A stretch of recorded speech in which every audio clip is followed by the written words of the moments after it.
especially that one that we showed you, the second story completely collapsed. So, you know, it went from when we first got here, there was some smoke. It looked like the fire was pretty well under control. Then all of a sudden, you know, some of that smoke went back up. We saw some flames in the last hour. At this point, we do not see any flames from our vantage point, at least from across the street right now. But that's been in the last 15 minutes or so. It looks like they were able to get some of those flames out. Right now, they're working on controlling some of those hot spots, making sure nothing spreads any of the adjoining areas. So take a listen to what one of the Phoenix fire captains had to say as far as, you know, they don't know how the fire started, but as far as how they attacked this fire and why they had such a massive response this morning. Was bounced to a second alarm, which means we had around 90 firefighters on scene to fight this fire, just because to show you how big this was. So it was a very large fire, and our guys did a good job.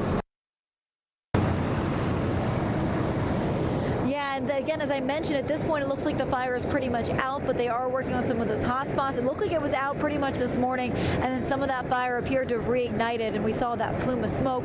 We saw all those flames, but at this point, it looks like, I was speaking just to the fire captain a little while ago, he said it looks like the fire is pretty much out, and it's more a matter at this point of trying to control some of those hot spots, making sure nothing reignites at this point. So again, no one was hurt. That's the good news here, and these homes were vacant. The cause of the fire still under investigation.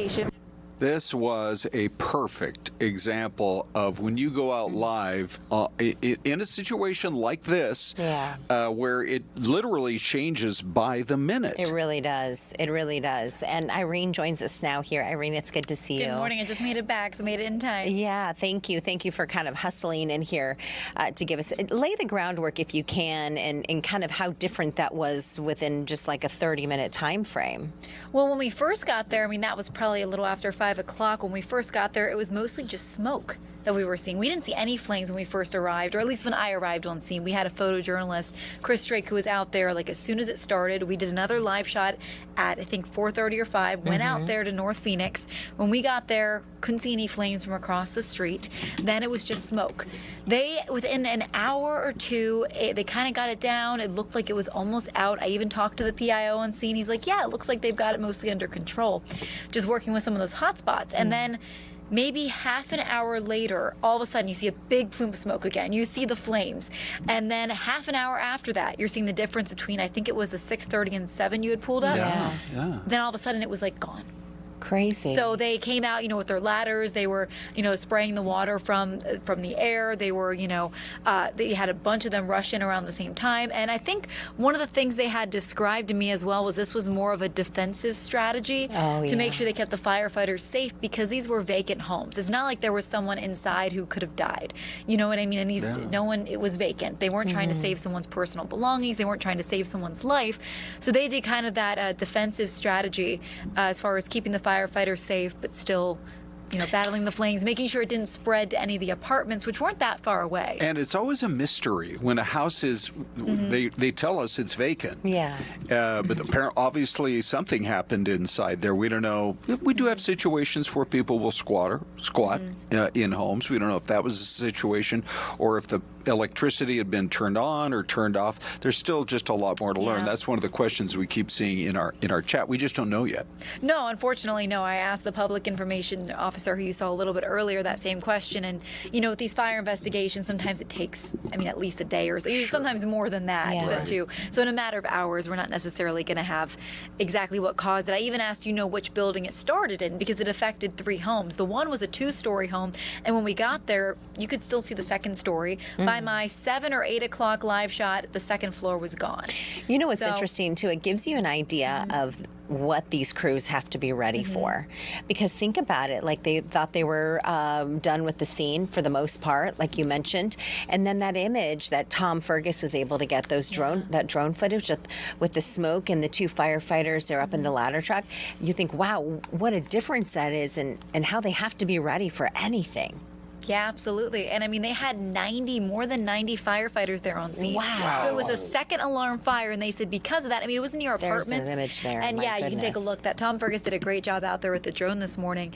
But yeah, I mean, a massive response. More than 90 firefighters there on scene battling this fire to make sure it didn't spread any farther. You all, credit to Tom for sure. That is like an award-winning shot. But you guys all did a great job covering it. And I know you have to scramble. I mean, every few minutes it's changing. You got to be in communication with the station.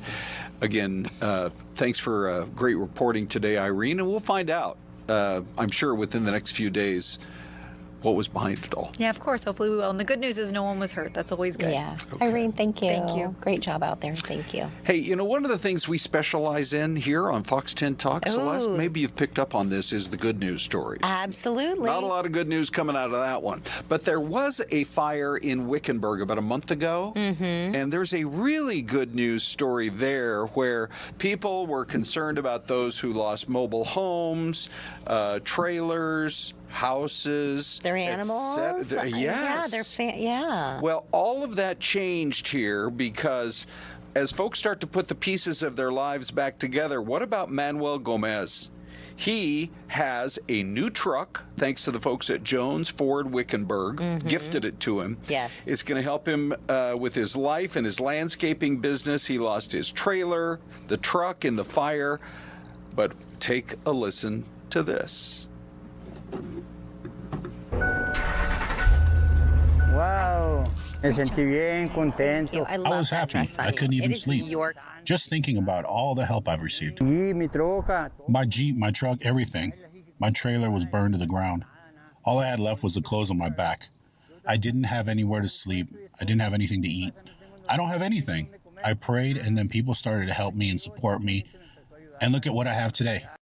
That is so, the power of prayer. Celeste, Amen it to works that. again. Amen, sister. All right, Fox 10 Talks takes a break, but up next, 9 people still missing up in the Northwest after that chemical fire. And why do they have to restart the penalty phase of the Mitchum trial?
All right, welcome back, everyone.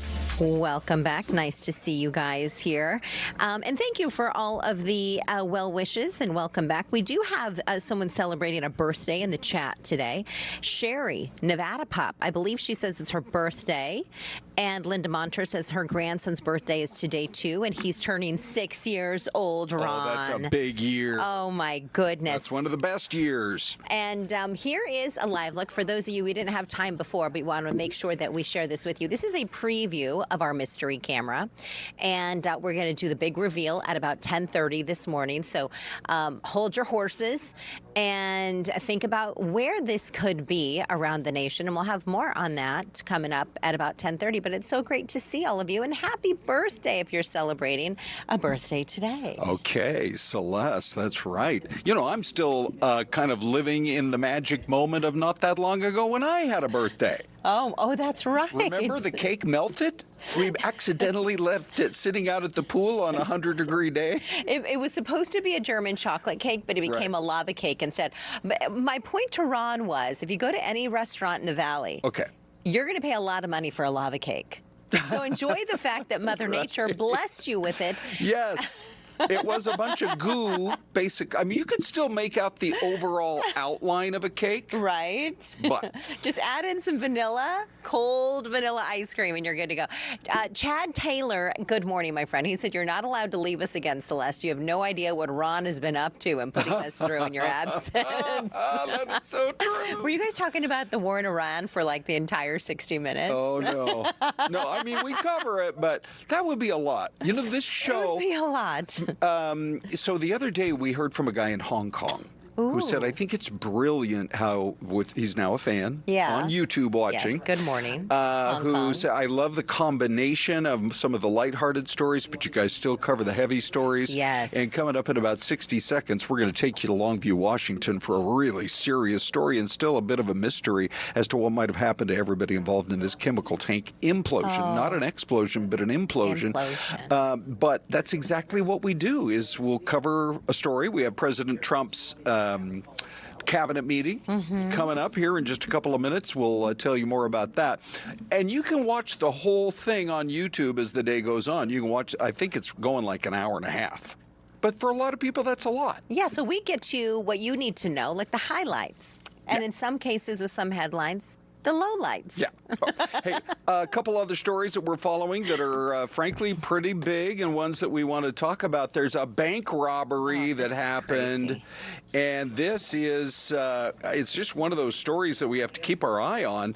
A suspect is on the loose at this hour after hitting up one of the most well-known bank branches. Thank you. One of the most well-known bank branches in the Valley. 44th Street and Camelback, Celeste. Who hasn't been by this bank before? It's kind of a long-time bank. It's been there. It's sort of a artsy, craftsy, almost a Frank Lloyd Wright thing. But an employee told officers that a dude walked into the bank armed with a gun, stole the money, and out they went. Wow. You don't hear about this happening as often anymore. Right? The whole, the bank robbers. The heist and the bank robbery and the guy walking in with a weapon. You don't hear about it happening, fortunately.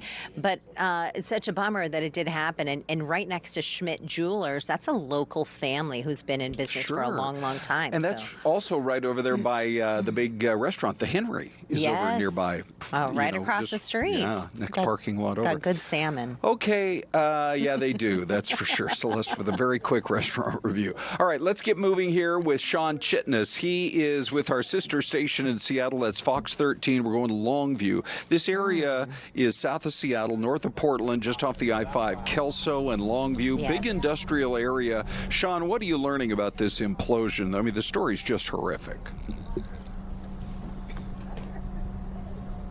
Well, guys, good morning. It certainly is, and we are waiting to get the latest information from those different agencies that have been responding here now for more than 24 hours. As you've been explaining, there are multiple people who are missing, 9 employees, and we were told by authorities that they do not expect there to be any more survivors. We already know one person has died, that person also an employee at this particular facility. Now, we were able to fly our drone up earlier this morning to get a better look at how this all played out from where we are standing on the other side of where this particular tank is.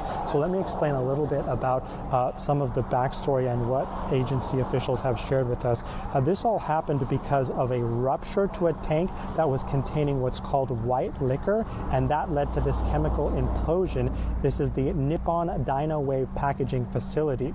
Now this is all because that particular chemical is a mix of different solutions that can be so dangerous. And so part of the reason why they had to stop the search for those 9 missing is because they needed to stabilize this facility. We had a chance to hear from state leaders yesterday about how they are dealing with this and what they hope they can do for the community. I don't know if we have that sound for you guys. We don't. We actually don't have that, but maybe you could paraphrase. What's the gist, Sean?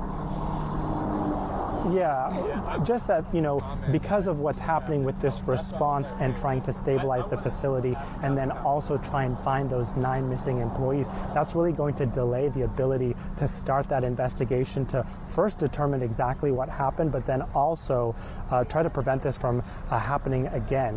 It's the state's Department of Labor and Industries that will go in and do that. That can potentially take 6 months to begin and complete that process. Now, it is also worth noting that LNI has been here multiple times. There are 2 inspections that are ongoing, one that started this month, another that goes back to March. And if you go from 2021 to now, there were 3 other incidents where they had to come out here to check out violations. But we should be clear, none of that is related to the chemical process that happens here and that particular tank that had 900,000 gallons of that solution, white liquor, and we're told about 90,000 is still there. That's why it's so crucial to try and stabilize this before they can move forward in the process. Guys, back to you. Oh my goodness, Sean, just heartbreaking. So we don't see it from your vantage point where you're at, but we did see a little bit of video. I'm guessing that there is a big memorial there also growing. We see many people have gathered in prayer and to remember the victims here. Well, there was certainly a vigil last night, and it was that difficult moment last night when people likely had a sense of where this was going, and authorities ultimately then did say there was no hope for survivors. It is a difficult spot, though, and certainly hard for even us to reach. And so while we're not able to see a memorial where we are here on the north side of the facility, and again, this is on the other end of where that tank is, we know this is impacting the community. Some of the comments and messages that we heard from the governor and members of Congress was really just trying to emphasize how people who work here and in this industry touch everyone in a community like that. And so we saw a vigil last night, and I'm sure we will see more acts of care and generosity by the community in the days ahead. All right, that's our Sean Chitness reporting, doing an excellent job for us up there with Fox 13 in Seattle. Sean, thank you. Oh my gosh, it's just heartbreaking. Well, you got to believe. So it happens. You hear the explosion. I've driven through that community many times. It's pretty tight knit. It's not a huge community. I bet you there's maybe 20,000 people that live in Longview. It's a big industrial area. So you hear about it. Maybe you make a phone call to that loved one, that husband or wife, boyfriend, girlfriend who works there, and they're not answering their cell phone, and your fears grow. And then the announcement last night, no survivors. I mean, it's just almost too tough to contemplate.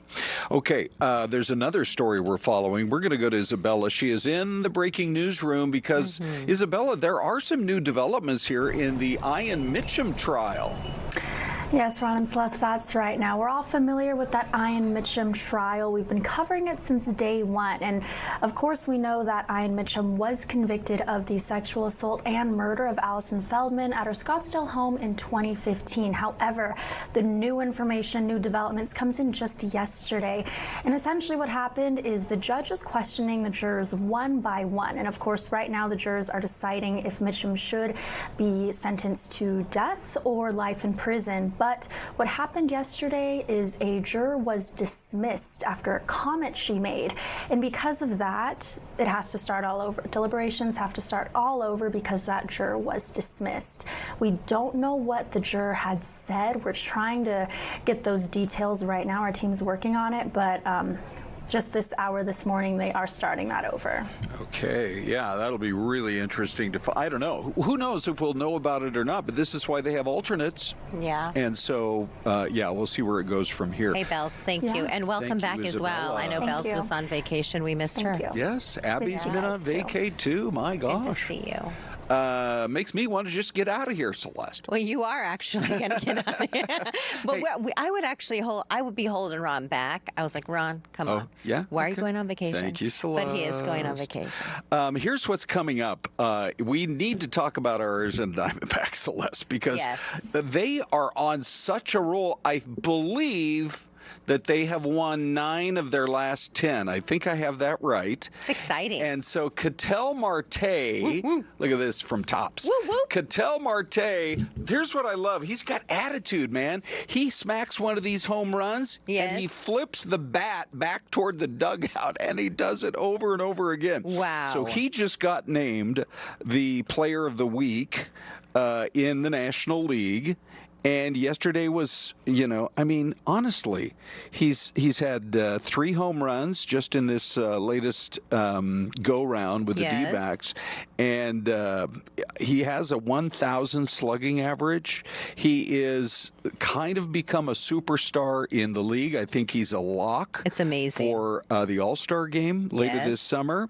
And anyway, they keep taking it to the Giants. It's so great. We love beating those California teams. The final last night was 7-5, and they're going to play again in an afternoon game today. It's really fun to watch when some of these players, they just have swagger, right? They're just Yeah, like, they do. and I think his mom is probably really proud. I You know bet what his I mean? mom, His- maybe even his dad. And maybe his mom and dad, they're like, you know what? I made you those egg sandwiches every morning for years, and now it's finally paying off. Yeah, for sure. Well, look, every once in a while we get a superstar on this team, and then mysteriously they get traded away. Don't do it. Don't get me started on Paul Goldschmidt. Don't. Okay? Or Max Scherzer. But this is one guy we got to hold on to no matter what. Yep. Right? Hold on to him. Hold on to his boots. Even Don't if let there's him even go. a bigger bag of money. It's Mystery Cam time. And here it is. Already, Ron? By the way, give My us your goodness. guesses. But John Cornyn got voted out of the Senate last night. But actually, over in the House, one of the most controversial members of any in the House also got voted out last night. If you missed it, it's coming up next on FTT.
10:30. Oh, we love looking at your guesses for the mystery cam. They're all over the place, Celeste. Sherry, they Nevada are. Pup, New York.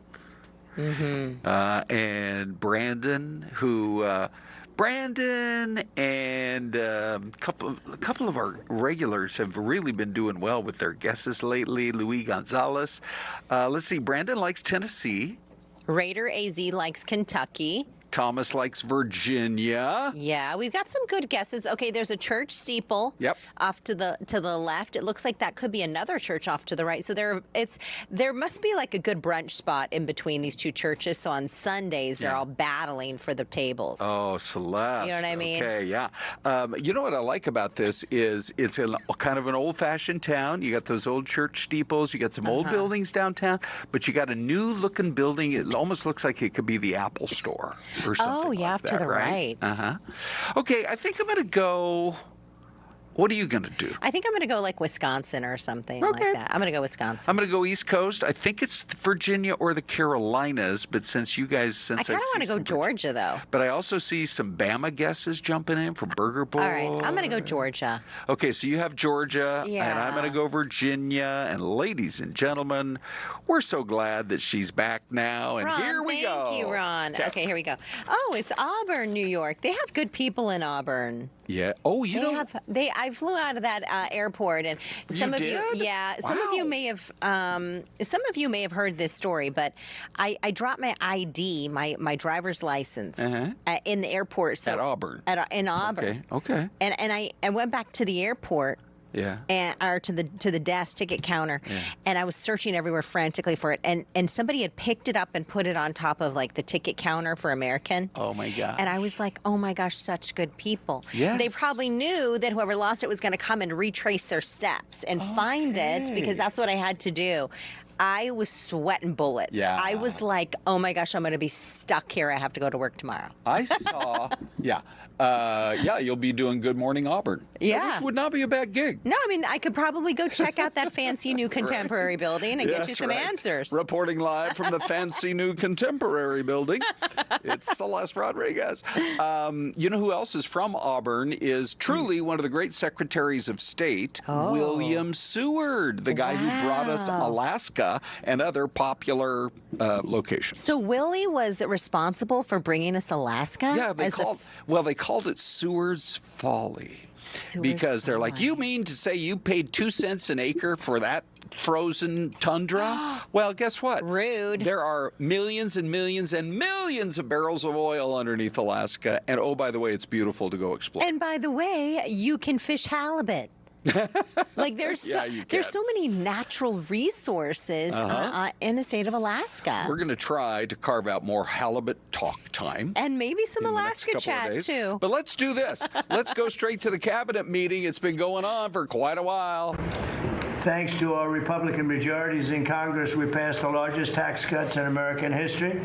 All Democrats voted against the tax cuts, putting more money in Americans' pockets. This year, the typical family got tax refunds of almost close to $5,000. The stock market has set 68 all-time record highs since the election.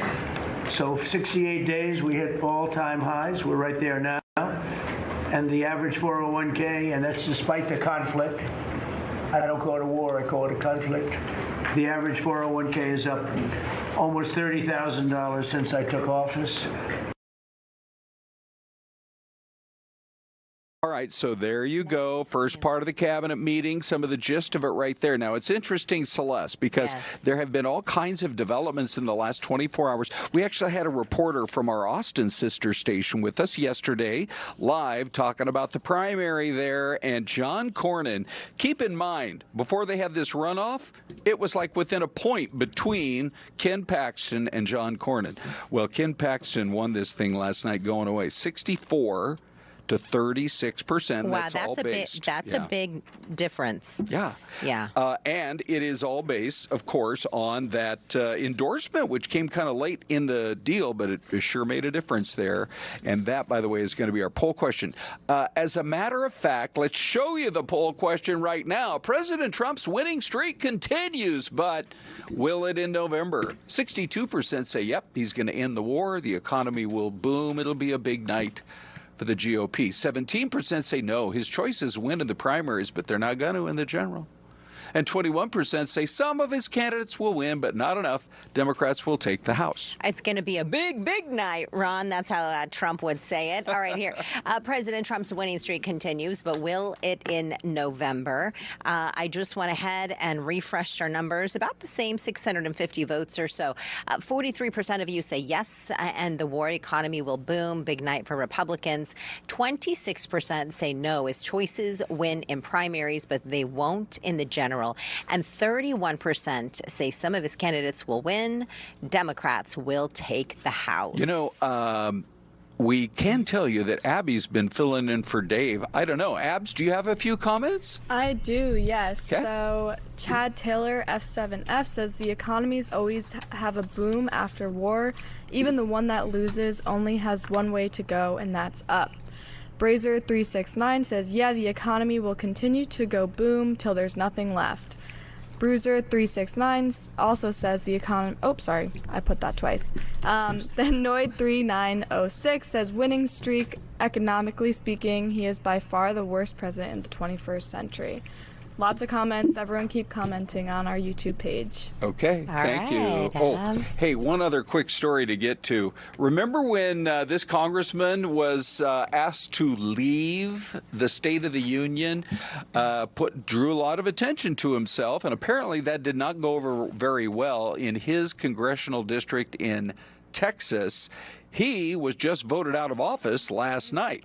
So this is Al Green, longtime Democratic congressman there, but Representative Christian Menifee defeated him. That's in that Houston area. There was kind of a redo of that district. You had two prominent Democrats running against each other, and Menifee won, and it was actually pretty close, but Al Green did lose that election last night. So that is kind of the end, it looks like, for his congressional career, at least for the time being. Celeste. Yes, sir. We have another guest to introduce. We do. Katherine Haley for Arizona Treasurer. Nice to see you. Nice to see you both. Yeah, Thank welcome you for on the in. invitation. Sure. What made you say, I want to be the next treasurer of the state of Arizona? Well, I have a life. I'm going to... Right? Just like it's a radio show. I right up next. gotta lean in. Okay, good. Oh, well, thank you all for inviting me, and thanks to your watchers today. I have a lifetime of public service. I have worked on Capitol Hill in the highest powers of Congress, serving our Speaker of the U.S. House. The current Speaker? Mike Johnson or John Boehner? It was John Boehner. Okay. And during the time of the Obama administration. So for conservative listeners, they know that every day the Obama administration was trying to get involved in their day-to-day, and we were pushing against that Obama agenda. I've also had quite a long time in philanthropy, helping donors invest in our local communities. And then in my capacity as a small business owner, helping to support more than 60 different organizations have that strong governance structure and attract that in long-term investment to execute on their mission. In addition to my service on the state board, my experience has been in policy, but also in public service. And it was through a conversation with Treasurer Yee that I felt that Arizona needed someone who was trustworthy, had the integrity, and who would be a great steward of Arizona taxpayer dollars. So you talked about investing in communities. What were some of those initiatives or ways that we can see that work being done? Absolutely. So I worked with donors all across the country, and individuals were investing in new school models, both private school models models, as well as charter schools, and even in their local community, their public school districts, leadership programs, so that our educators and our principals really had that strong foundation to be able to lead and instruct the next generation. And also workforce readiness programs, so individuals could pursue meaningful work and be able to provide for their families. Tell us about your time as a small business person and how you built your business up and what that taught you that you think you can now bring to the treasurer's office. Absolutely. So as you know, one of the roles of the treasurer is, yes, it's investing our state dollars, but it's making sure they're readily available so our communities can pay their bills. I think for any small business owner, you have to be able to pay your bills. You need to be able to meet those demands. But also, part of our role as a small business organization is we help mission-driven organizations attract philanthropic dollars, as well as ensure that they have a strong governance structure. So I understand talent. I understand how to help organizations support community-driven needs and also attract that long-term investment. So I think in my capacity as a small business owner, working with organizations all over the United States, including Arizona Western College here in Arizona, have that experience that I would be able to bring to the treasurer's office. Speak about Arizona Western College. What was your work? Yeah, so they had their outgoing president, Dr. Daniel Core, and one of his leaders who's now stepping in as the incoming president, Dr. Ratika Dawan. They had a vision for how to help a community college prepare individuals for meaningful work. And what I mean by that, instead of you have to enroll in a full semester class, how can a community college be more nimble and dynamic to respond to industry needs? So you could take a 2-week class and be able to get those stackable credentials that could actually grow into something more meaningful. So our firm, we partnered with them. We did a lot of the community engagement. We did focus groups, really helped the university as well as the community understand what they were trying to do and how it would be a real asset to the community. I think now when the mayor, business leaders are going out to attract new investment in the community, they're bringing AWC along that. We have about 15, 20 seconds left. If people like the sound of what you're saying, how can they get in touch with you and your campaign? Sure. You can learn more about us at KatherineHaley4AZ.com. Okay.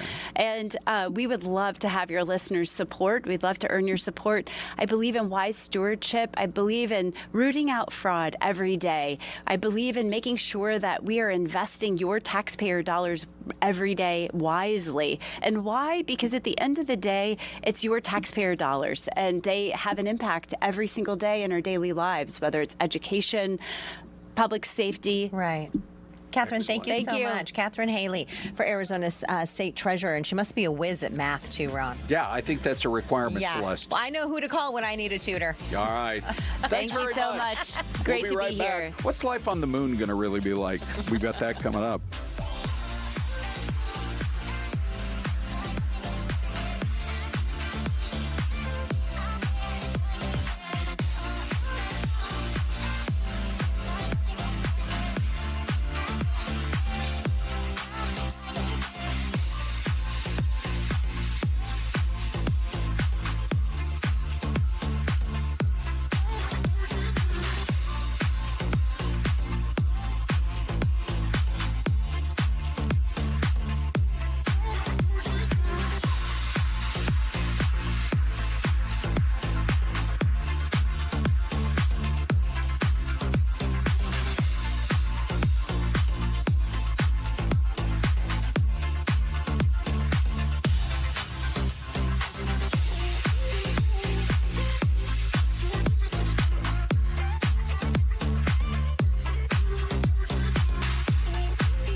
10:45. Celeste is back from some vacay time, and we're glad you're hanging out with us here on FTT.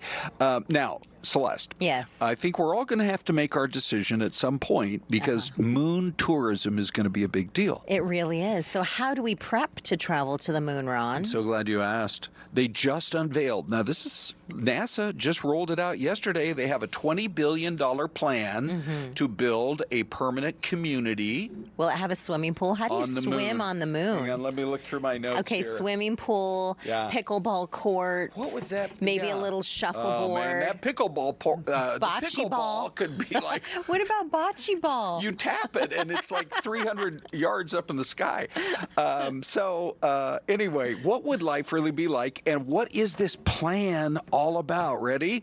Here is a little more about what they were saying. I love your show. Oops, hold on. Thanks to our Republican majority. My apologies. Just so you know, this is a live show, and this is the best part it's a about streaming it. show. Okay, I'm looking for SOP 5, Brian. Moon base prep. Get on it, Brian. We tested and learned on Artemis 2 the systems, the teamwork, the operational tempo feeds directly into our ability to build a sustainable foothold on the moon.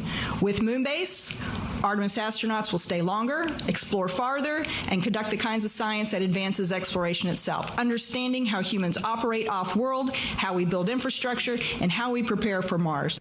All right, so the Artemis 3 mission is only about a year away. 2027, they're going to test the new space suits. Yes. And then by 2028, astronauts are going to land on the moon and lay the foundation for the moon base. So I did look up what are the best sports you may be able to play on the moon. So here's some ideas for you. These are some great ideas. Okay. Low gravity basketball. Players could leap enormous distances and dunk from far, far away. Like that, what was that old Disney show from back in the 60s, The Son of Flubber? Oh, I don't remember. I've never heard of that. Checking it out. Go look for it somewhere on there. Flubber. Lunar Parker and obstacle racing, because you can jump so high, obstacle courses could become giant 3D playgrounds. Okay, what about throwing moon rocks at each other? Well, you could dodge out of the way. You could jump out of the way. Miss me. You know what? Trampoline-style sports could become spectacular. Moon golf is often mentioned because the ball would travel huge distances in low gravity and that no would be atmosphere. amazing. Every yard could be, every hole could be like 2,000 yards. I know. You're like, hold on. Is this the other side of the moon? Right. Astronaut Alan Shepard famously hit golf balls on the moon during the Apollo 14 moon landing. Yeah. Okay, so here is a chance for you and us all together to learn new things. Celeste, we're going to explore. I love it when Ron says that. Yeah. Learn new things. I need to get it in an echo chamber. Learn new things. So it sounds like it's possibly scientific. Okay, so here's point number 1. Ready? Yes. The moon dust will drive you crazy. So just kind of keep this in mind regarding life on the moon. So I think we even have some pictures. Moon dust. Courtesy NASA. Kind of like dust that we see in the Sonoran Desert, right? Well, not exactly. They say it's razor sharp. It feels like little bugs are biting you almost. It's electrostatically charged. It gets into everything. On Apollo 17, they said the moon dust smelled like burned gunpowder. And they felt like it was irritating their eyes all the time. The dust could jam machinery and even your spacesuit. That's number 1. Wow. Okay. Number 2. Just think about when you step outside, whatever it's going to be called. We need to come up with a good name for Moonbase. It'll probably be sponsored. Oh, yeah. But maybe anyway. by moon boots. I would like that, Celeste. You step outside, there's no wind, there's no birds, there's no rustling leaves. There's nothing. There's no sounds of traffic or anything comforting. The only thing you will hear is your own breathing. Oh, it's so quiet. It's kind of spooky, right? Yes. Okay, one more. The lunar... Your circadian rhythm, Celeste, I think might get messed up, and here's why. Guess how, here on Earth, we're almost to the longest day of the year, meaning at about 5 a.m., the sun comes up. And at about, 7:30, it goes down. So that's like a 14-hour day.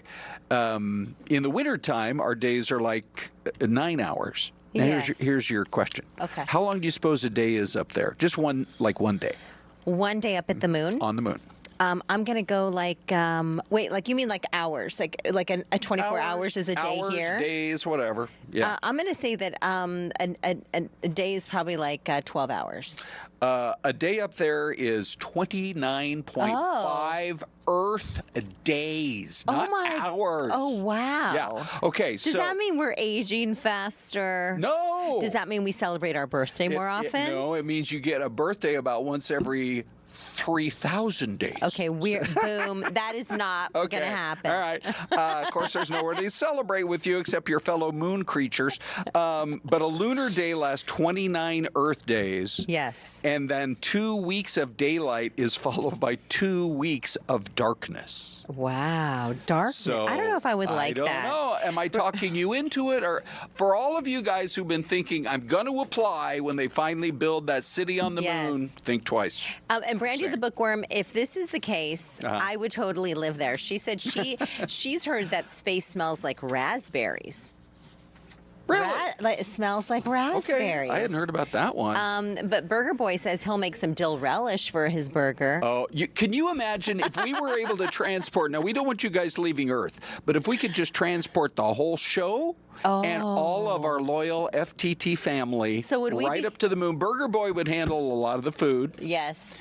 And Brandy the Bookworm would give us what we're reading that particular month. She'd be the head of the Book of the Month Club. Mr. Paul Valine would handle all the transportation. He's really good at working on ACs. Yes. Air conditioning. Yeah, he'd sort of be our go-to one fix-it guy. So it's a lot of pressure, Mr. Paul Valine. But anyway, just life on the moon is going to, like 7 or 8 years from now, it's going to be a real thing. Well, so and the aviator, who is based in Germany, he would be kind of like he'd be the pilot. He'd pilot the shuttle. Sure. Okay. Well, now you know that's what life on the moon is going to be like. And now we've all learned some new things. Okay. Celeste, your story of the day today, I think, had everybody talking, and here's why. What was it, Celeste? Did somebody do a study on whether buttons are real or not? Yes. Is that what it was? Speaking of science, Ron. Yeah. Popular science. The smartest of the smart people who focus on the details. They did a study on listing 3 of the most common things that don't actually do anything. What? The list includes the crosswalk button. Turns out most actually do, they don't really change traffic flow. In some places, they may only work during certain times of day. So they really depend on traffic flow, not necessarily if somebody is actually pressing the button. Yeah. This is probably in communities where you don't have a lot of walkers. Now, here's what I'm remembering. So when I hit that button, I hear, wait, wait. But it's sometimes true that the light doesn't turn for you, so it does activate wait. Yeah. That's as far as it goes. So it's telling you what to do, but not helping you at all. I know. Okay, what about elevators? The next one, yes, elevators. So the close the door button. Does it actually work? Some people say no. Popular science says in a lot of buildings it doesn't really do anything at all. The keep the door open, that's different. I feel like some elevators it does work, and then other ones it doesn't. Yeah. Now that I'm thinking about it, yeah. And I think anytime I want to leave the door open, sometimes I'll use my body as the barrier. Really, I'll just stick that would be for who's still coming. Anybody. If somebody's coming down, I'm like, hey, come on over, hop on. Just because you're a friendly person. Yeah. I thought maybe your kids, maybe Gare. That's when I'll press close the door. I'm just kidding. Oh, and no, then they're the other already thing, with me. Yeah, is the office temp. A lot of places, honestly, they keep it locked up. They do. We have, I think, a little key on ours, so you got to call an expert. Which is an engineer. Because Anita's always cold and I'm always hot. I'm always hot, too. Yeah. I'm very warm. I'm warm-blooded. I always have been. Guess what, you guys? We have a viewer voicemail. Woohoo! Oh, this is Celeste. I think you're going to really enjoy this one. This is one of the best ways to come back to work. Here we go. I love your show. It's absolutely amazing. And Celeste, the latest Cool House that you did was so amazing. That penthouse and how spectacular Tempe looked. Awesome. You guys are the best show, the best morning show around. Longtime Arizona native. Wow. Oh, Can we tell you how much that makes our day? Come on. It makes me want to come back to work too, like every day. I mean, Yeah. I love what we do. We pour our heart and soul into this show. We really do. I'm so And, glad you it's like really the Cool great. House too. By Yeah. the way, we have a Cool House digital show on our Fox Local app, and then you can check them out on our website. And I have a link in my profile on Instagram at Celeste Fox 10 if you want to get a closer look at this. You know, Big D, he always likes it when we remind you what the phone number is. So if you're ready, maybe you want to jot this down. Any day you see a story on Fox 10 and you want to comment, just call us. Give us your first name, what town you're calling from, and you can give us feedback, criticism. We're big enough to take it. Positive stuff. 602-262-0428. That's the number. Maybe I would love to get your comments on if you think you would ever do space travel. Oh, or my gosh. if you find this like a big waste of time, or if you're totally intrigued by it. I think that would be a good one. And maybe along with whether or not you would actually travel to space, what would you take with you? Oh, that's a great one. Like, let's say you have your Mercer on, your side satchel. Merce. Yeah. What would you throw in there?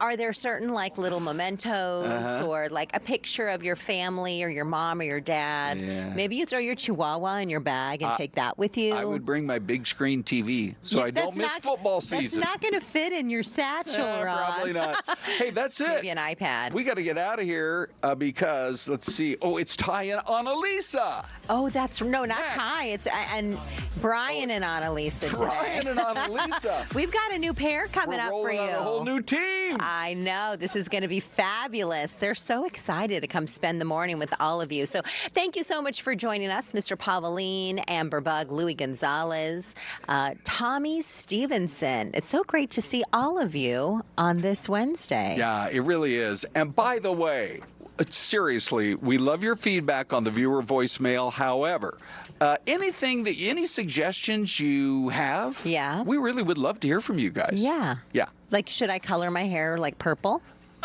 to match my dress? Big D like that one. Celeste, you know what I say to you like 5 times a week. Don't ever change.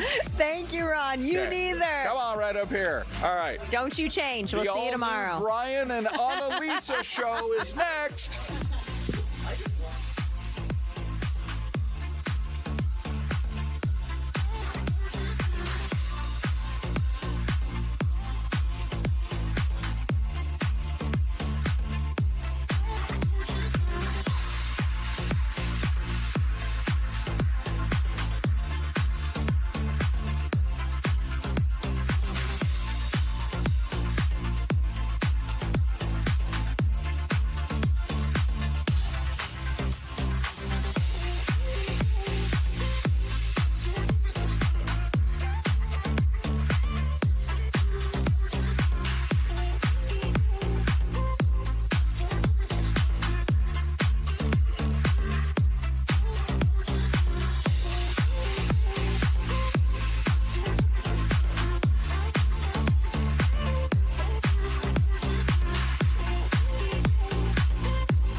Hey, we're back on Fox 10 Talks. Thanks for joining us today. I'm Brian Webb. Annalisa, we're neighbors and we're working together for the first time. I know. I just saw you in the neighborhood the other day, and now we get to work together. So this is great. Somebody's waving at me across the street, and I'm like, I think I should know that person. It was kind of out of context, so I apologize. Out of context, I had sunglasses on. I had a dog. You're looking all different. cool walking down the street. So very cool that we're working together for the first time. And we're supposed to talk about something, but I kind of forgot what it was. Well, that is a great intro because we are talking attention spans because it's really crazy.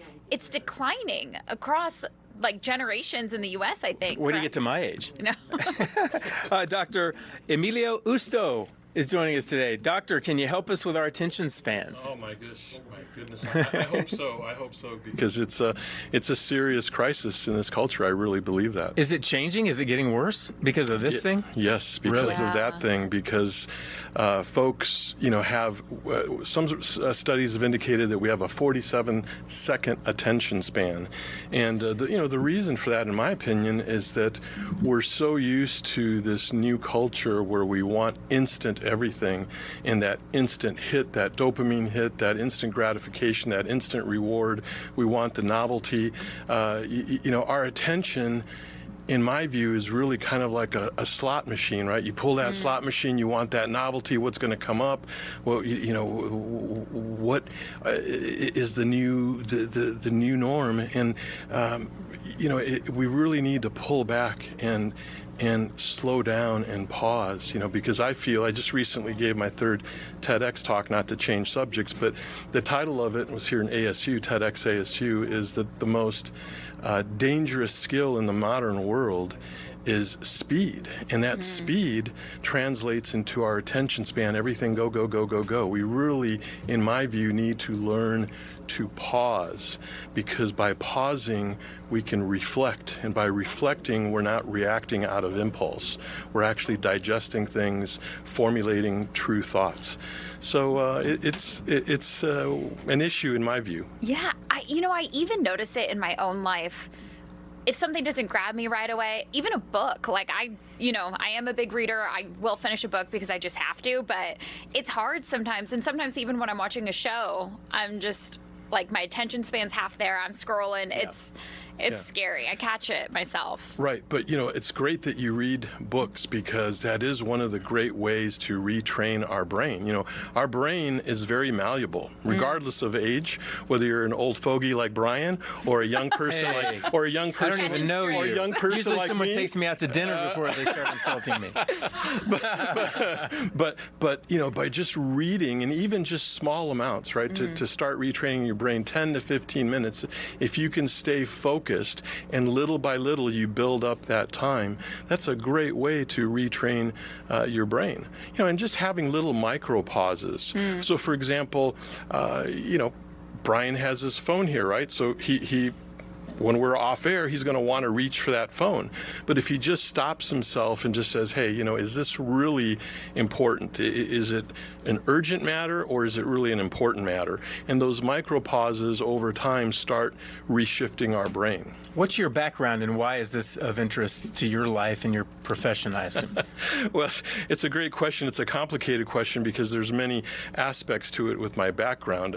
My professional background is I'm an eye surgeon, and in any surgery, as a professional, we have to pause. We have to pause before that incision, and that pause acts as a way of assessment and recalibration. It's really experience speaking up when we pause. But even more importantly, my background is that I'm actually a Cuban refugee. So my entire life, up until, let's say, more recently, has been built on delayed gratification. So delayed gratification was the topic of my first TEDx talk, and ultimately it became the topic of a book that I wrote called The Power of Pause, Mastering Delayed Gratification for Success. So when one has to delay gratification because you're a refugee, an immigrant, and you have nothing, your family has nothing, that teaches you to pause, to save before you spend, to think things through before just reacting and not react emotionally. So it's kind of been built a little bit into my DNA. Now, am I perfect? No. If you were to ask my wife, no, I've made the mistakes and I get sucked in like anyone else. I'm not perfect, but I think delayed gratification is a key that ultimately leads to that power of pause. I'm curious, what in your view is either the biggest concern or consequence if we keep going the way we are with shorter attention spans?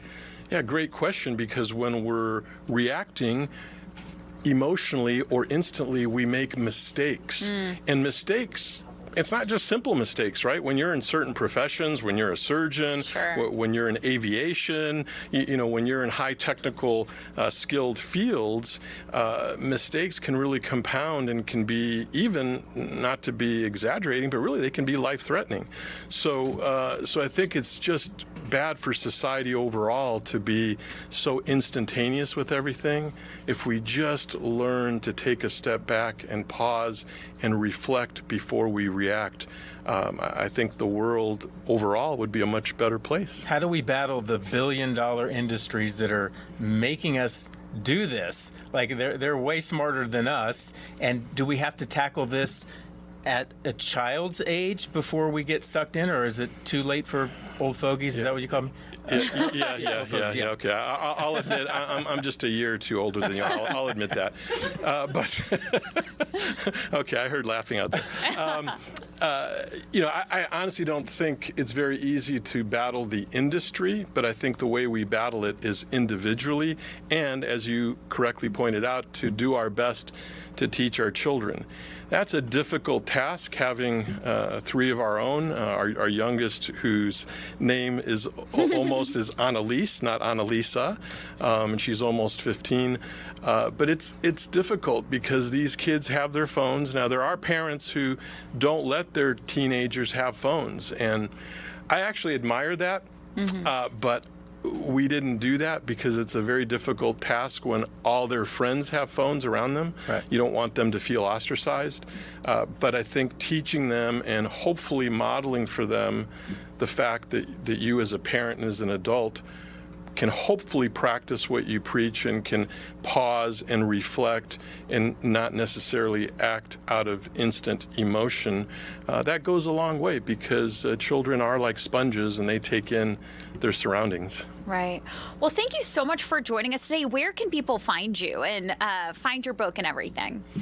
Well, the book, The Power of Pause, Mastering Delayed Gratification for Success, is available pretty much everywhere. The easiest place, of course, is Amazon, but you can find it at any major retailer. I also, just as a little plug, I also narrated my book myself. Okay. So it's available on Audible for your audiophiles in the audience. And as far as finding out about me, I have a personal website separate from my professional career, and it's called DrEmilioJusto.com, DrEmilioJusto.com, and it has everything in it and anything you'd want to know about me and all my past talks and podcasts and TEDx talks and books, and everything's in there. All of it. Is it a little unfair that he has so many different skills and interests? Like, I know.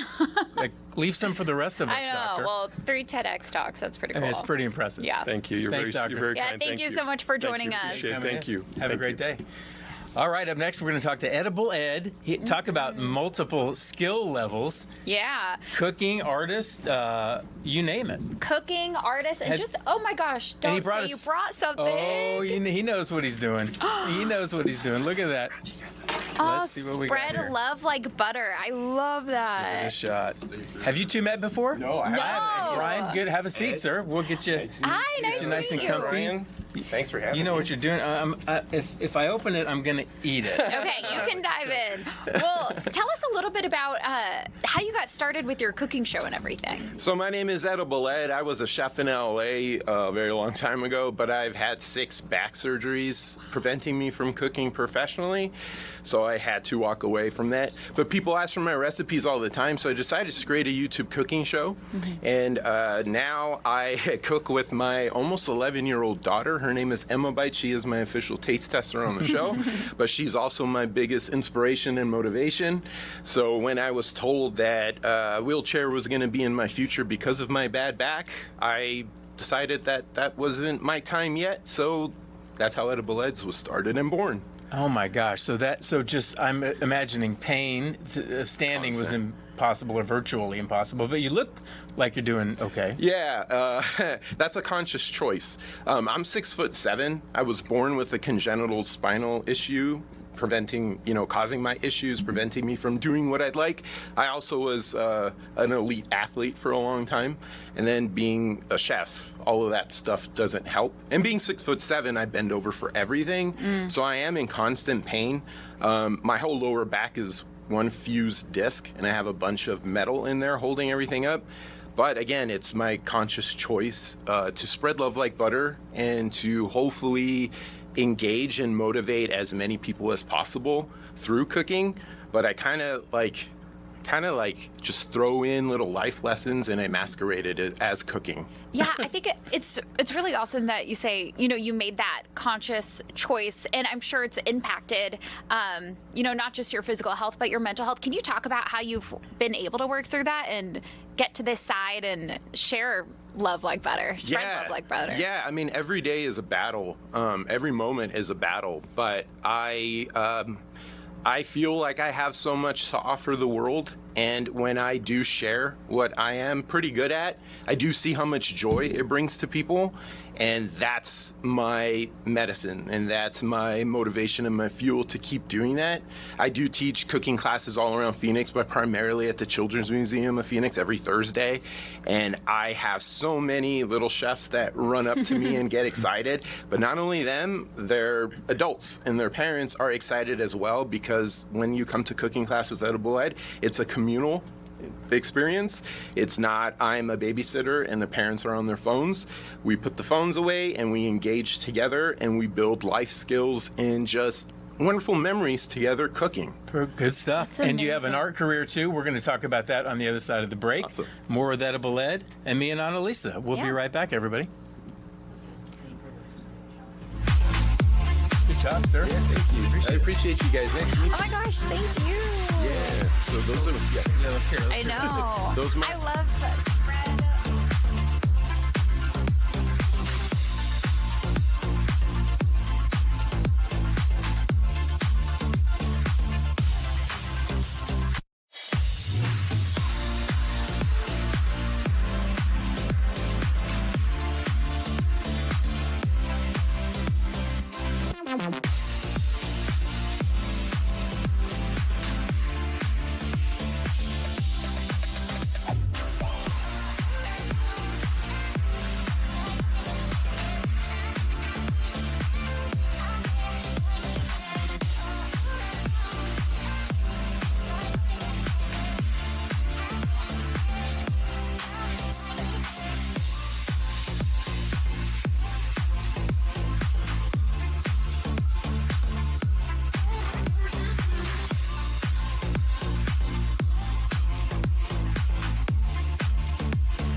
Dave, do you know this Kiara? Is she like fun? Hey, I think we're back. You're on. We're on. All right, mics are hot. Thanks for joining us and sticking with us. We're talking with Edible Ed. Thanks so much for joining us. Yeah, it's my pleasure. We're going to pivot from cooking into artwork. So you need creative outlets. I'm taking it, right? Everyone does. Yes. That's a good point. Does it help you deal with your pain directly? I mean, you just are thinking about that and not what you're dealing with. Yeah, it helps me immensely. I just wish I had more time to draw. But it does. It helps me immensely. It helps me kind of reset my brain and kind of work through how I'm feeling and what I'm feeling and why am I feeling that. And I do play some of my favorite music when I do my drawings, and it's my time, and everyone needs that kind of outlet. And I urge people, like, find something creative that sparks your interest, and like try something that you thought you might never like. I never was very good at painting, but my daughter started liking to paint, and she like begged me to paint with her one day, and I begrudgingly did it, and I fell in love with it, and I started painting, and that's how I got to my inking, and it just progressed, and I'm so grateful. I don't think I'm the greatest artist, but I'm content with my work, and every piece I do kind of has gotten better. So just like in the culinary world, that's a win. Well, I think your work is very impressive. We're good. taking a look at it on our screen right now. I mean, yeah, this is beautiful, just the detail. Thank you. And I've noticed some intense themes here. Do you think that connects back to what you're dealing with personally? Yeah, that's kind of, so I am this very outgoing, really boisterous, happy person, but there is a lot of that dark depression inside of me because of the things that I've gone through. And I think we all deal with those things, right? But we have to find that way of letting it out in a safe way. And for me, this is that way of just getting out all of that darkness out of me so that I can refill it with life and love. Because when I do go in and see my little chefs, they restore all of the emptiness in me, and that makes it all worth it. So it's a cycle, and Just fills your cup. Yes, Yeah. exactly. Yeah. Exactly. And I think, what did they say? Like emotions, like it should have motion and move through you so it doesn't get like stuck in your you gotta body. keep moving forward. Yeah. Even when it's hard, you just keep moving forward. Ed, look at all the comments we're having up here of people dealing with their own back issues. I mean, you'd think by now evolution would have us have better backs, but we all seem to be suffering at a certain point in our lives. Excuse me. Any advice for them along the lines of what you've been saying? The biggest thing I would suggest is to stretch and to listen to yourself. That was one thing I never liked doing as an athlete, was stretching, but my coaches urged that, and I always did it because, I did start feeling myself tense up and tighten up, and that's one thing that I do when I do feel really like my muscles are achy and tight. I do stretch, and that helps a lot. I do suggest trying to avoid surgical options as much as possible. I had my first surgery when I was about 22, but I did everything I could to avoid it. That was the last case scenario. But nowadays, it seems like everyone's really quick to go under the knife, and I urge people, don't do that. Interesting. I've heard that before, too. If you could avoid it. Yeah. Because you just think, well, the doctor will fix it, but maybe not. Well, all your work is so impressive, and I just really commend you for like finding what works for you and then also just sharing that light in the community. Thank you. And with young people too. That's so important. I think it really is important to kind of destigmatize when we do have bad days and bad moments. It's important to kind of process them, but work through them, right? Keep moving forward and spread love like butter. How can people find you? You could go to edibleeds.com. You could check me out on YouTube. I post videos every Friday, or Instagram. I'm always giving away stuff and going on fun shenanigans with my family. So you can find me there. All right. And we'll see you here again, I hope. Yeah, I hope so too. Thanks. Yeah, really fast. Art is a universal language. That's what people are saying. So I think people are really hearing and seeing you. And so Not to mention food. Yeah. That helps too, right? Yeah. Thanks so much for joining us. I appreciate you guys. Thank you. All right. Good stuff. Good stuff. All right. You ready to take a trip to SeaWorld? Yes. Annalisa, have you been there yourself? I haven't, but my family has moved to the San Diego area. So, yeah, it's not not too far from my loved ones. I heard San Diego's pretty nice. I know. You know, like So this nice. summer in July, it might be a nice little Oh, I will trip for definitely you. be making some weekend trips for sure. I am trying to remember. I think I've been to SeaWorld or something very similar. And just, I know there's lots of issues with this, but it's such, I mean, it really is impressive. Yeah. I mean, and just watching up close these creatures, and they, you know, they're on their same planet, but they're just in a different world, and how they do their thing. And Oh, yeah, it's fascinating. It's fascinating. And I guess SeaWorld has a new shark encounter experience. Oh, yeah. So let's bring in Kiara. Wagner, right? Can you Kiara? hear us? Hi, there she is. Hi, Kiara, don't look behind you, but I think there's a shark back there. There are a few sharks in here, yeah. About 37 right now, 10 different species, but we're just really excited to be open again for the public to see. Come check us out. We have a lot of new things going on. There's a bunch of educational signage that really shows, highlights species of sharks, different diversity, their adaptations, their evolution. We have a new feeding deck here, so gives the guests an opportunity to sign up for a tour, and they can actually feed some of the animals in our tank and talk to us about how we take care of our sharks. And yeah, really excited. Wow, that looks like such a great exhibit. I'm just looking at some of the notes here. Tell us a little bit about the tunnel people can walk through. I think it's like a 180-degree tunnel with a moving walkway. What is that all about? Yeah, exactly. So you will enter the shark, and it's kind of a coastal surf town landscape, and you'll get a bird's eye view of the sharks, and then you'll journey down, and you'll get to that iconic shark tunnel, where it feels like you're diving below the ocean, and you're scuba diving, and you're just surrounded by all these sharks. And yeah, we want to try to shift that narrative from fear to fascination, and just get people really excited and inspired and wanting to take care of the sharks. So it's a very immersive experience. And yeah, really happy about how it turned out. So. What do you think it is, Kiara, about sharks? We are both very afraid of them, and we're fascinated by them at the same time. Maybe they go together. What do you think? Yeah, totally. I think a lot of the media gives a spooky story of them just from movies and past.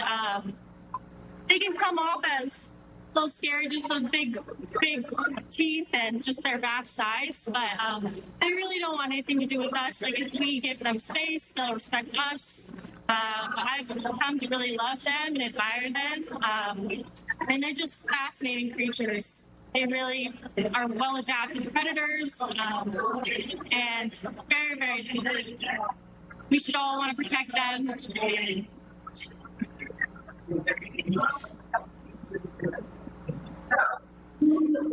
Kara, tell us a little bit more about what you guys have in terms of drones transforming like the sky in this area.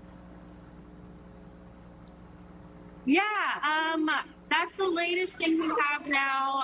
We transitioned from the fireworks to a drone show, a little more environmentally friendly, and it's a really cool spectacle for people to come see this summer. And yeah, that's all I know about it. I'm more on the wet shark side, feeding them and all that.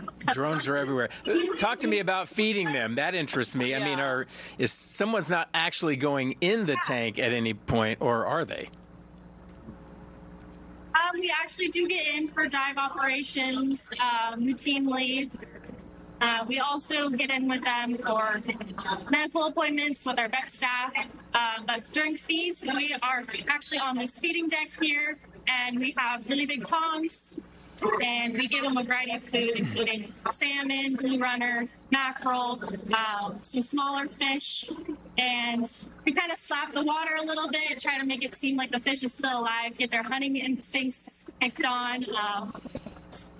And it's really, some have preferences, some are shy, some are really good eaters, so it's one of the best parts of the job. Kiara, we have some people in our live YouTube chat just asking a little bit about where exactly you're located and how people can come see this. Yeah, so we are at SeaWorld San Diego. This is the new Shark Encounter exhibit. If there's a map in the park, hopefully it'll be easy to find us. Come check us out. It's really cool. We have the new edition of the sandbar shark. They're 4 feet long. There's 2 females, 1 male. They have really big beady eyes. And they're amazing swimmers. So hopefully you guys can find us, and yeah. Hey, Kiara, so to the best of my knowledge, there are not any sharks in Arizona. But if I happen to bump into a shark on vacation or something, any advice for me? What do I do?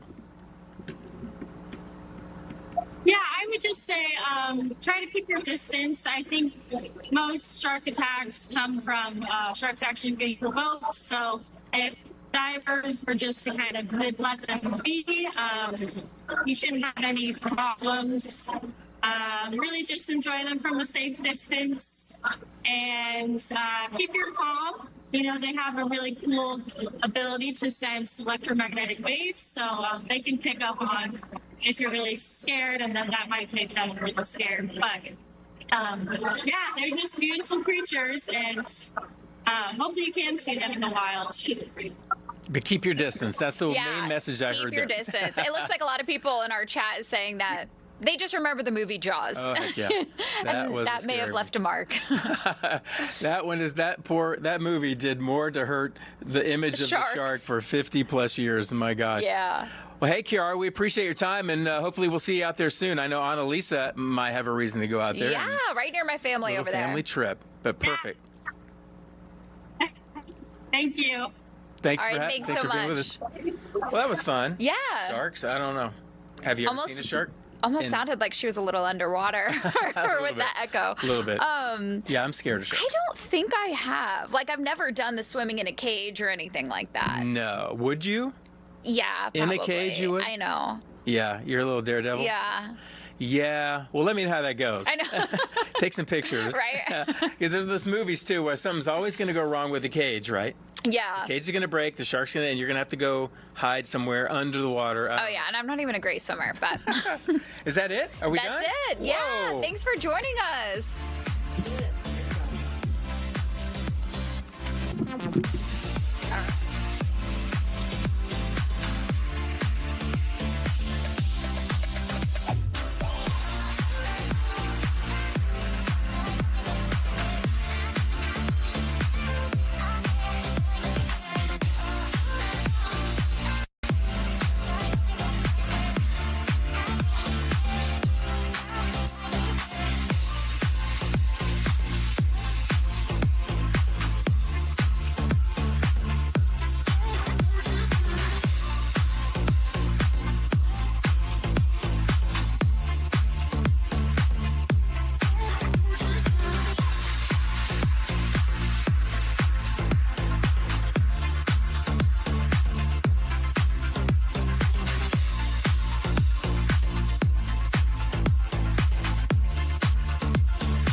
11:30 means it's time for Ron and Des to hang out with you. We have a beautiful day. I was just talking to Jason in our IT department, and we were commenting, Des, on how perfect the weather is today. It's perfect, and shout out to Jason. Yeah. I love that guy. Oh, man, he fixes stuff every day around here. Yes. What did he do for you? He just helped me fix getting onto like our network and everything. Oh, really? Yeah, he's awesome. We're having network problems. I know. He'll help.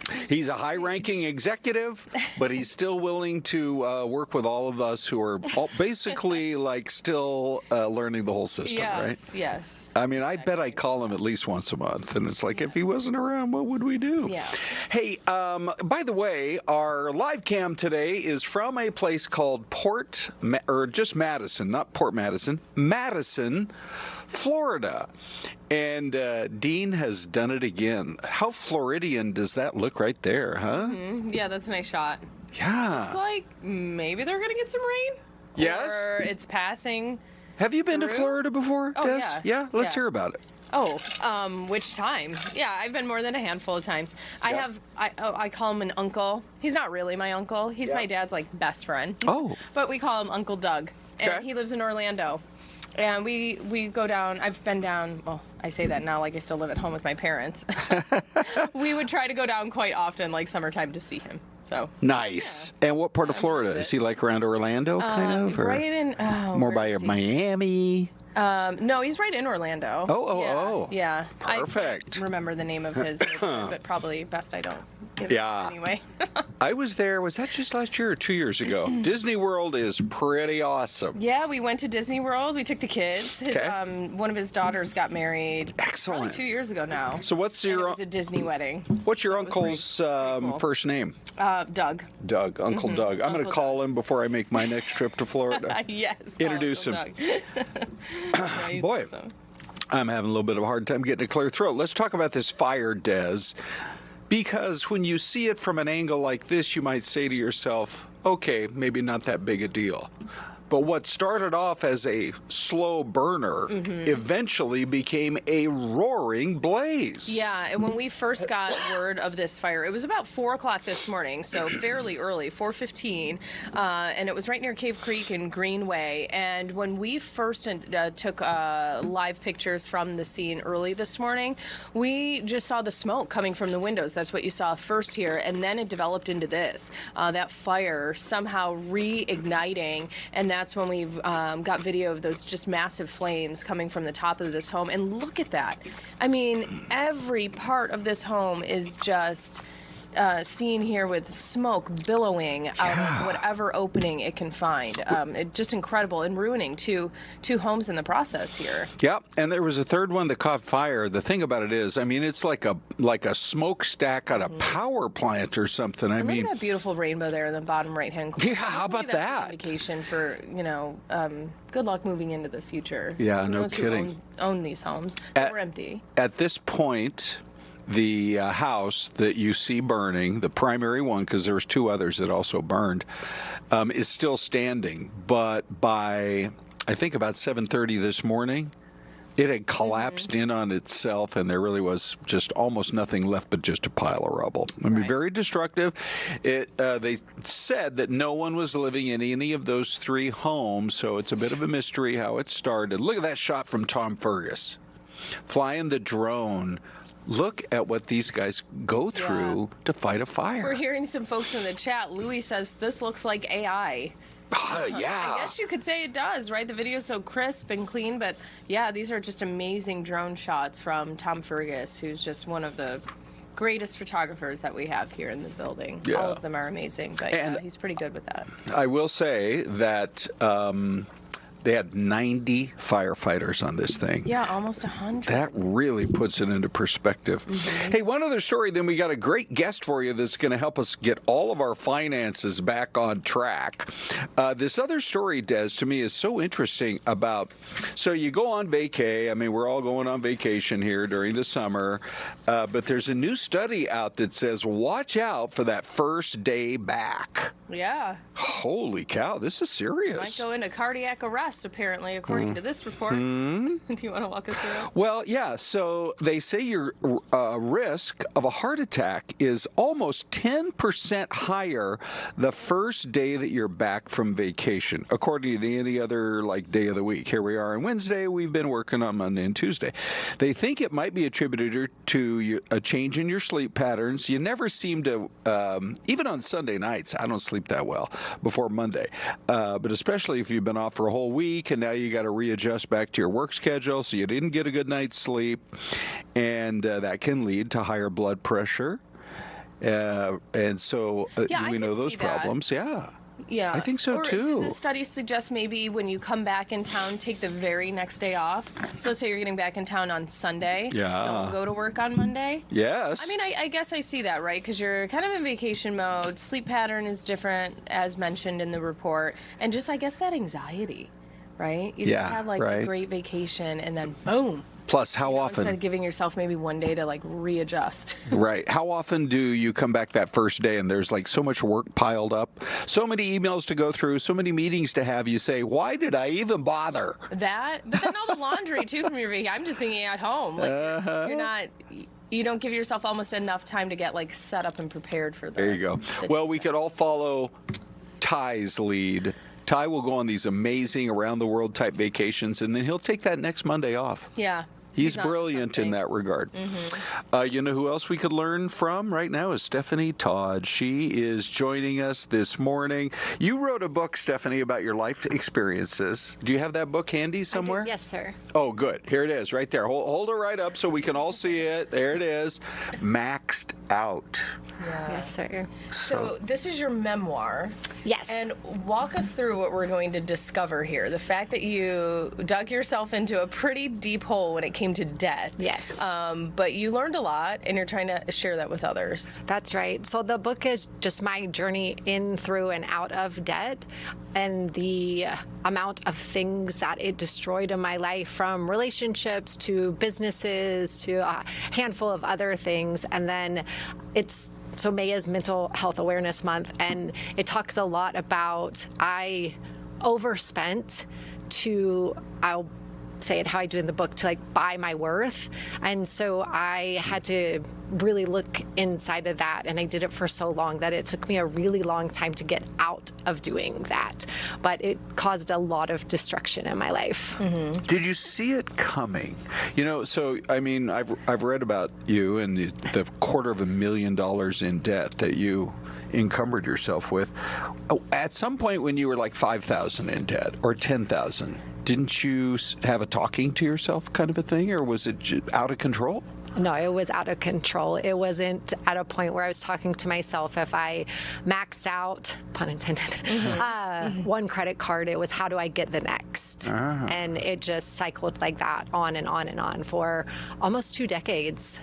So you say it's related to mental health. In what way? And as you've been through your journey, what have you learned about that? So for me, and I can only speak for myself, is that I never felt worthiness, and I never learned how to feel my feelings.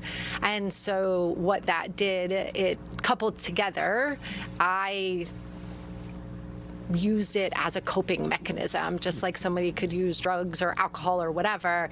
I used shopping as it. It was to cover up when my feelings got too big or maybe too scary or whatever the case might have been. Instead of learning how to process them in a healthy way, I just shopped I got the validation, I got a little hit of dopamine or whatever I was craving, but it took away the feeling that I was feeling. And so over time, it started as smaller purchases, and then it grew into much more grandiose purchases. But you do hear people, one more, I'm just going to squeeze one more, and then Des, you get the whole rest of the interview. Oh, no. You hear people use the phrase retail therapy. I mean, it's common. I suppose we all, we get out there and we buy something, we feel pretty good about it. At what point do you cross that line? Where retail therapy, maybe you can joke about it, you went and bought yourself, something new, to where it seriously becomes a problem? I think for me, that threshold was I was spending well over the amount I could ever pay off. And I was not doing it just for a moment's time. It was a consistent thing that I did. Any time of feeling that I wasn't sure what to do with or how to respond to something, or say I got rejected from a job offer or whatever it might have been, that's where I was at. I was covering all that up. So I think it makes it a little bit harder because our society does accept retail therapy as a thing. But yeah, I would say that was where my threshold was. Well, and I think as a society too, right? Like we're very materialistic. Yes. You know, so did you feel like outside pressure to keep up with the Joneses, so they say, or did you really feel that you were doing this for you? Oh no, you got the nail on the head. I mean, I think it was a lot of materialism in it, but it was something that covered up like deep-rooted things in me. But I went through a phase, and I write about it in the book. Like, I was the spendy girl. I always paid for everybody's dinner. I wouldn't be friends with somebody if they didn't have red bottoms on their shoes. Like, it was just, I created this whole persona, material girl, and that's what she did. She wasn't, that's how she lived her life. And I thought that truly made me a better person or more worthy, or however you want to spin it. Do you have a couple of, we just have less than a minute left. Go ahead and hold that book up one more time. Do you have a couple of key points that are takeaways on what you learned, again, in about 30 seconds, that we could all learn from? Sure. I think if you're in debt to the point that it's uncomfortable, talk to somebody about it. That's not going to be judgmental. That was the hardest part for me. I didn't know where to turn to or who to turn to. That wouldn't automatically judge me for it. You need somebody that will actually listen to you and help. And then if you have, any type of shame around your debt, that more people than not have debt, and it's just not that big of a thing, and there are ways to get out of it. Seek help, and professionally, did that? Yes, that was the help you needed. Yes, Maxed Out. Okay. That's the Maxed book. Out, yes. Thanks so much Thanks, for coming Stephanie. and seeing us today. Thank you. I appreciate it. Break time.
right, everybody, welcome back. Mystery Cam time. I feel like that's such a kind of an iconic-looking building, Des, that we should know where it is. But I'm totally blanking on it. And I feel like we have had this before. Do you really? Oh, boy. All right. I'm going to go back to yes? memory banks. I don't know. Yeah, My memory these days is murky though. So, but I feel like we have. Yeah, okay. So maybe somewhere in the Midwest? I don't know. See that wasp flying around the camera, trying to get on TV in Phoenix? I am going to go to Ohio, somewhere in Ohio. Ohio? Uh-huh. Dang, I was going to say that too. I was thinking Ohio. Oh, Thomas Brown thinks Ohio. Okay. So let's all go Ohio, the three of us. But Louis says, wait a minute, it's Alabama. I know. It's hard to go against Louis. I know. All right. V. Miguel, Kentucky, Outlaw Dynamo, North Carolina, another Bama. Yeah. All right, who's going to win? I could see that being Montgomery. I don't think it's Birmingham. Are you changing your answer? I guess I still can before I lock in. All right, so you're going what? I'll go Ohio. Okay, I'll go Bama. And here she is with the answer, ladies and gentlemen. We're wrong. Greensboro, North Carolina. Oh, boy. Well, the thing is, we like playing along with you guys and your guesses. Yeah. For sure, right? Good guesses, guys. Okay, thank you. No one got it. Oh, wait, Outlaw did. No, so good job. Oh, way to go, Outlaw. Yeah. Okay. Nice. Hey, we have Laura Day on the show today. Now, here she is, coming in via Zoom. Hello, Laura. How are you?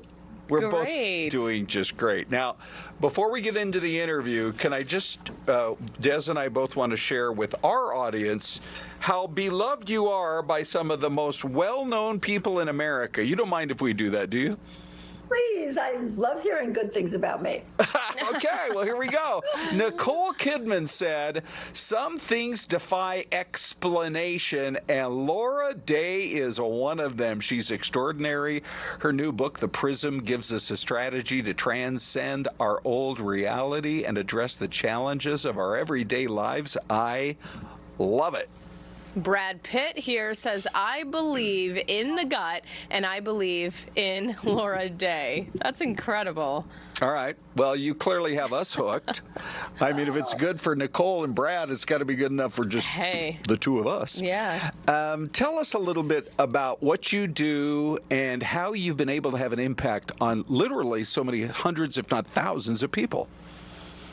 Well, really what I do is show people something that they themselves can do, but we're not taught to do, which is to use that knowing that they have, that awareness of the world that they have, to create a better life. We tend to mystify things like intuition or even emotion. We're great mystifiers, and once you mystify something, it's not useful. So I take them through being able to apply those intuitive skills to everyday decisions about money, about business, about love, about parenting, about relationship.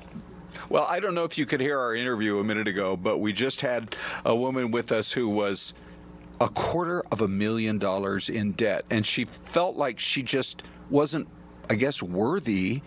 And so she went out every day and spent and spent and spent, and that gave her kind of a dopamine hit, but it didn't really solve the issues. Let's dig deep with you. For people who are maybe feeling like they're not measuring up in their own life, or that something's gone not the way they hoped, but they can't put their finger on it, what kind of advice would you give? First of all, have a goal. We tend to fall into problems, and, trauma has become a multi-billion-dollar business.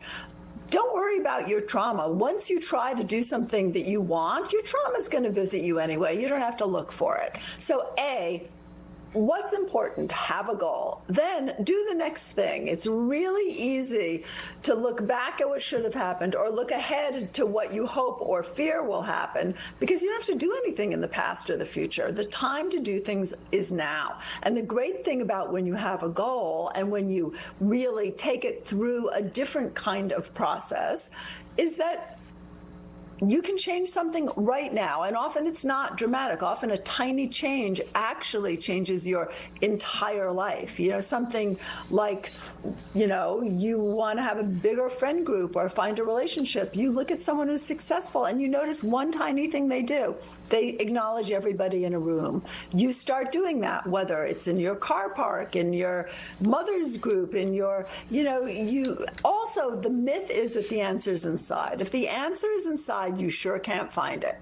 The answer is in a catalyst. It's true, it's like, look inside. I mean, really? There's so much looking inside. Again, another multi-billion-dollar business. No, the answer is finding someone who has done it right and making one small change, doing something different. When you do something different, not think different, not realize different, do different, everything changes. Because once again, it takes this much of a shift to see a whole new world. And if you try it literally, look at what you've been looking at and then literally look at a different part of the room. I bet even if it's your own home and you've lived there as long as I've lived in my home, which is 44 years, you will see something you didn't see before. And that provides a new opportunity, which is why I write self-help. It's why I teach intuition, because intuition is often that catalyst. We have those little flashes.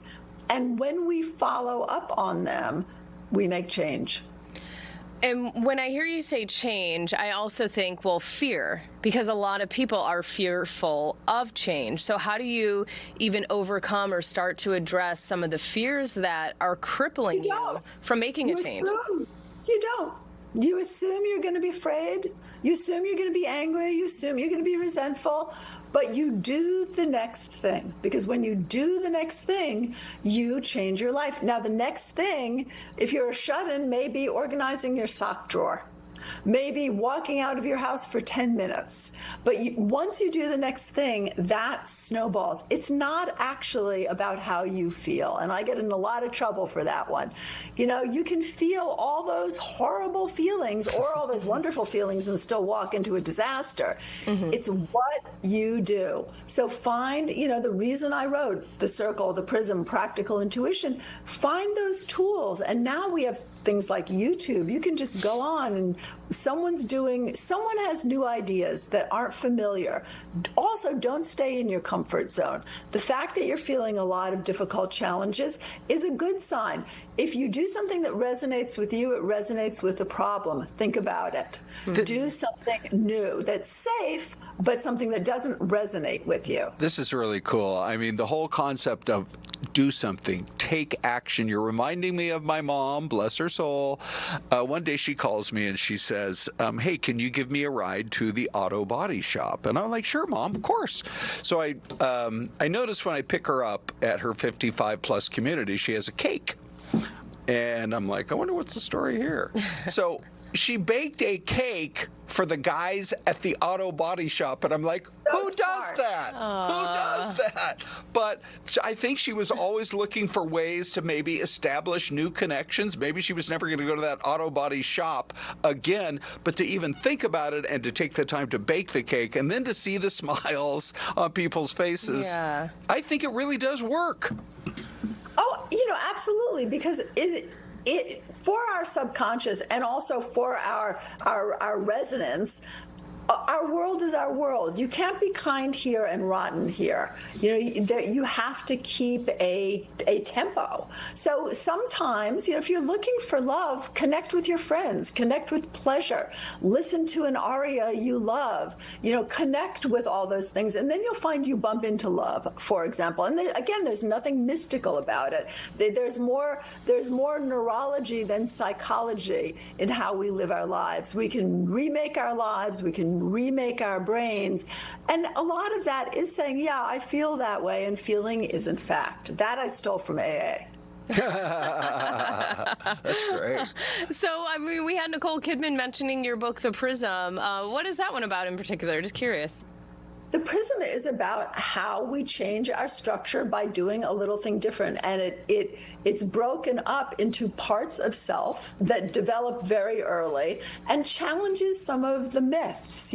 One of my myths was, I need to be the responsible one. Well, I didn't. But of course, you don't question these things when you're little. So you build a life that resembles what you were given instead of what you want. When you want to make change, desire is a good thing. You know, an important thing to remember is those feelings of, oh, wow, I don't have this. That's a wonderful thing. That will change your entire life. And so the prism is how to do that, how to make one small change so that everything changes. Well, then I've got to ask you about this Brad Pitt quote. How did you connect with Brad, by the way? And what was, as you were interacting with him, what was his takeaway? You know, because here he is, I believe in the gut. I don't talk about people except to say I'm a huge fan. Oh, okay.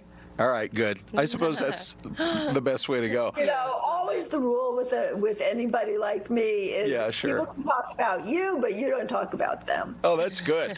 Okay, tell us, we only have about a minute left, so tell us, you told us about the Prism. Tell us about what we can learn about your other books, because I'm sure a lot of people watching are going to be like, I'm going to Amazon right now. I'm going to look this one up. Right, or which one should we get? Which one should we start with? All of my books are trainings, and you can sample it before you commit the time by going on Laura Day Intuit on Instagram, because almost every day I go on and people exchange readings and healing and, you know, use this different pieces of the 7 books, all of which are workshops.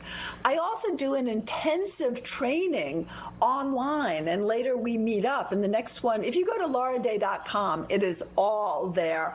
I love, my 2 personal favorites are The Circle, which is better on audio, I think. And this is my newest, The Prism, and it's really about how do we change the human machinery of our ego, of ourself, so that we meet different things in the world. And we do this a lot together. That's so great. That's amazing. Okay.